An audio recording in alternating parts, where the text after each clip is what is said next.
be honest, sa leather na Japan nyo, yung ano, yung kinuha ko sa inyo. Compare ko dun sa kotse ko kasi yun yung mga common na sa atin na leather. Kahit ngayon, pag maaraw, mas mainit yung common na ano, leather. So, Kaysa dun sa Japan talaga. heat reduction technology natin tol eh. Talagang nakita natin yung difference. At least nakita ni Sir, di ba? Kumbaga yung problem mo nung una, nasagot mo na. Tol, good morning! Ano ba gagawin natin for today? Today, pupunta natin yung isang client natin, Tol. Tingnan natin yung kumpanya na at i-check natin yung ginawa nating seat cover kung ano na nangyari. Balita ko malaki daw yung company niya. Malalaman natin yan mamaya. Kaya, let's go! Happy time na naman, Tol. Time check, 9:08 AM ng umaga. Aga natin ngayon. Grabe na yung mga factory na. Pupunta natin ngayon si Brother Emil.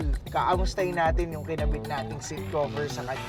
Ah, siya ba yung customer natin last time? Oo. Nandito tayo ngayon sa may dulo ng Novaliches, malapit sa Bulacan. Ah, oo. Marami nga dito factory. Check natin yun. Tingnan natin.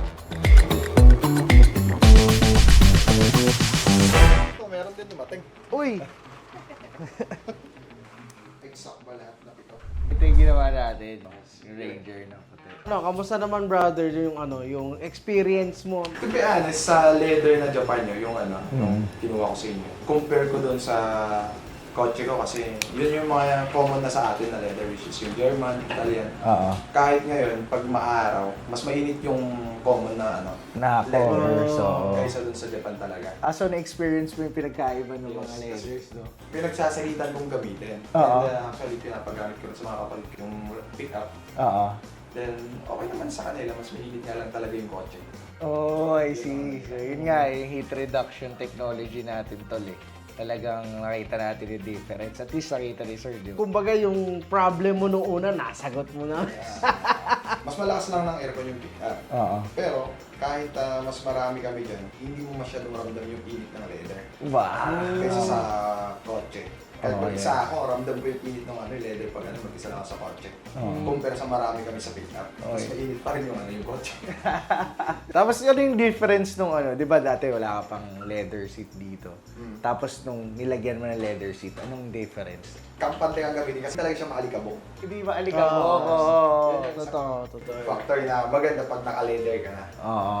Yun. Tapos, isa pa, yung ang pinakagusto ko talaga, hindi masyadong mainit. Okay, I see. Just to be honest, maganda siya. Kahit protected siya, hindi siya unlike the normal leather na talagang umiinit agad-agad. Oo, kasi sometimes yung mga leather kasi di ba tingin natin pag naarawan, parang init siya. Minsan nakakapaso yun pag umaga, di ba? Eh, sinabi mo sa akin na, di ba, minsan nababasa na, at least ngayon, protected ka na, di ba? Yun, buti na-remind mo. Oo. Nasabi mo sa akin.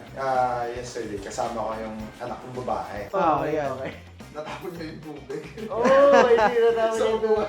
Sa upuan. Sabi ko, ano ka nangyari? Papa, ikaw kasi syempre nag-drive ako, umiinom ng tubig na ganun niya.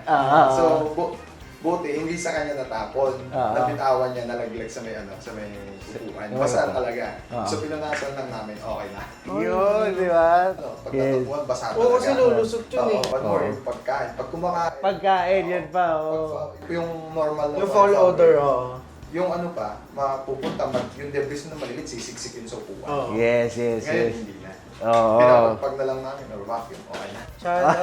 Pag sa fabric kasi dumidikit yung amoy. Oo nga, totoo. Nagkukos siya ng amag. Oo. Yun yung isa. So in short, brother, naging mas madali Yes. yung buhay natin, napagaan ng seat cover yung maintenance ng interior. Yes, exactly. Totoo yan. Iyon. And mas maganda, mas convenient pa siya. Mas convenient. Yes. Sige, check ka natin. Pwede Okay, patingin check nga natin, ako. brother, yung ano. Naka-curious na talaga ako eh. Ano ba yung nangyari nung ano? Yung muntikan ka na ma-scam? Pag tinanong mo yung andun sa mismong shop, hindi nila kilala, scammer yan, ilang beses na daw nilang nire-report.